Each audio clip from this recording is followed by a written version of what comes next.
congratulations on the film. Thank you. I watched it last night, and given that I've had some sort of heart palpitation-y things because of my post-COVID, this was a nice thing to watch during that time.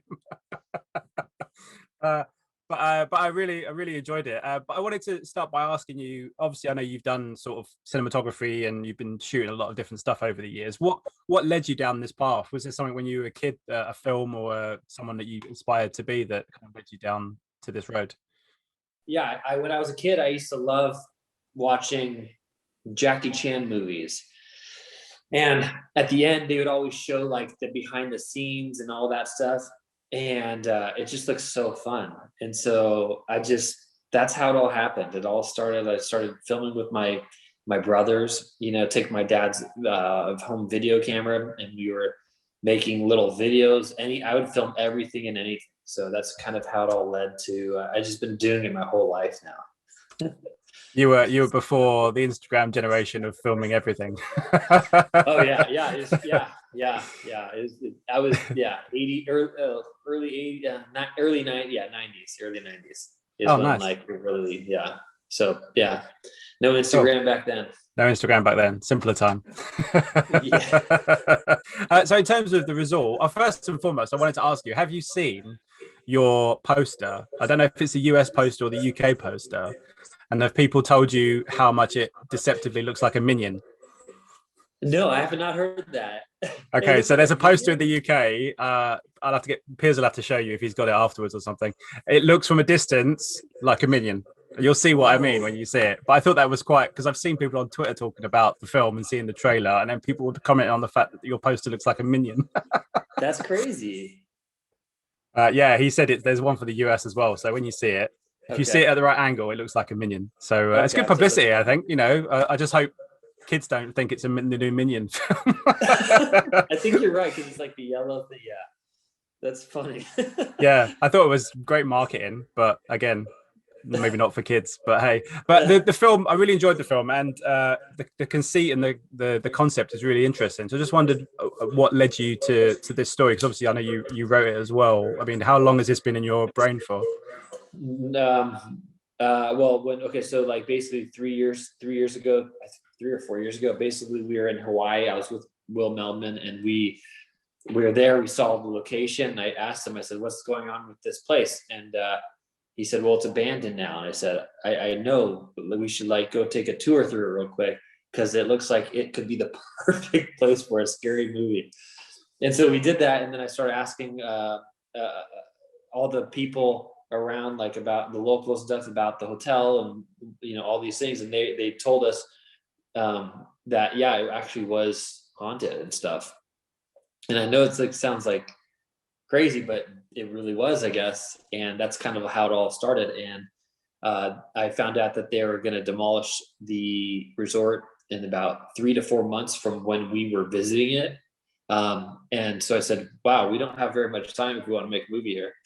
So it wasn't a lot of time. Like I went back to LA, we wrote this thing up, went back, we somehow put it all together real quick, and just made it happen. So I'm happy with how it came out, because it's just like, for the amount of time that we just kind of jumped into it, and we're like, let's just go make a fun movie. So that way, so that's what we did, and hopefully people like it. Yeah. I guess those two elements helped you quite a lot. The fact that you had a real location rather than going into a studio, because you kind of feel it as like a fifth character, in the sense that it's quite eerie and there's real surroundings, but also in terms of your time frame, I guess that added a unique energy to the fact that it's supposed to be a thrilling horror film, if you like. Yeah, I guess it did. I mean, it was definitely, the whole thing was very I guess you could say, I'm trying to look for another word besides rushed, because it's not, but it was very like, we had very limited time to be there. And we knew that if we didn't get our shots that we needed to get, we wouldn't have the opportunity to do it again. So, yeah. Were you creeped out by that location? Because it seems the fact that it's abandoned and it's overgrown and all these kind of things really adds to the kind of eeriness. Did you guys get a bit freaked out filming there? 100%. It's to put it this way, I've heard that it's torn down now. I would be afraid to go spend the night on that location right now. Good. Are they going to build anything else there? Because usually that's not Luxury a good thing homes. to do. Some people are going to be living there soon.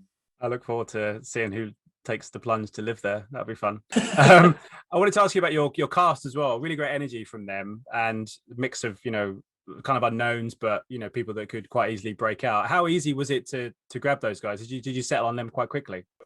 Oh yeah, because we didn't have very much time, so it was one of those things where we were just kind of reaching out to people that we kind of knew, and maybe through friends of friends. But like Brock was like one of our first choices.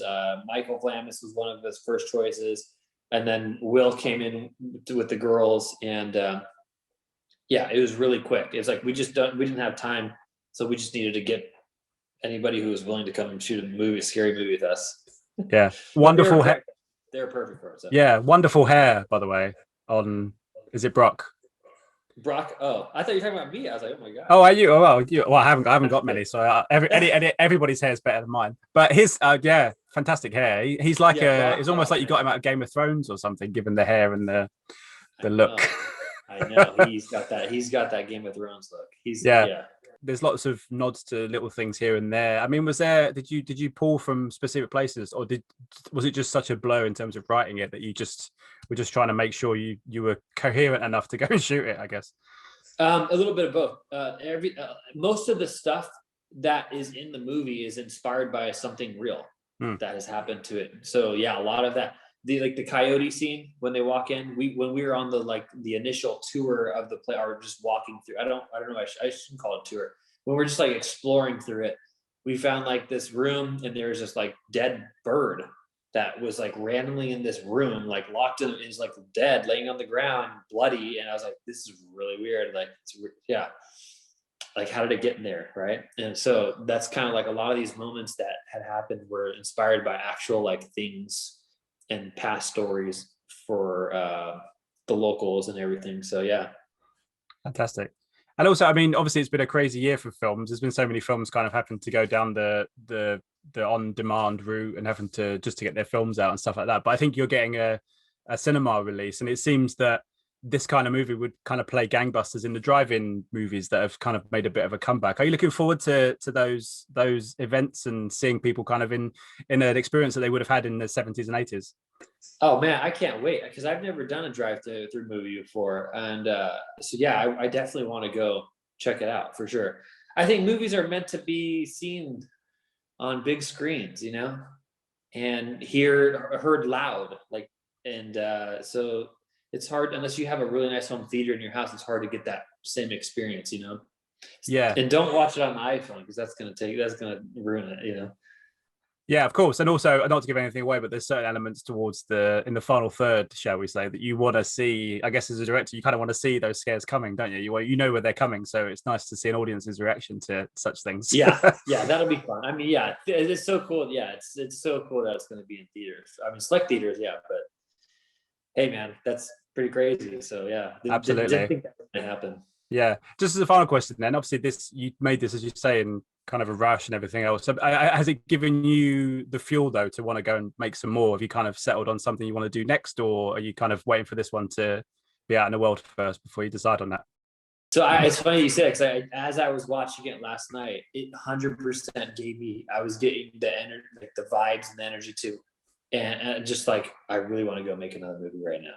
Yeah, it's like I don't know why. I'm just like I really want to go do it. So we're gonna get close again. Fantastic.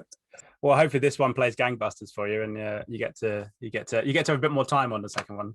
Next time we're not going to rush it. So fantastic. Listen, thank you so much for your time. Good luck with the film. I really enjoyed it, and thanks so much for your time.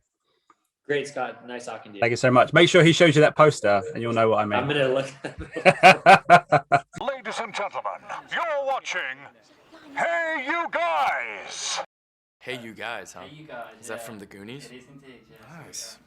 Hey You Guys.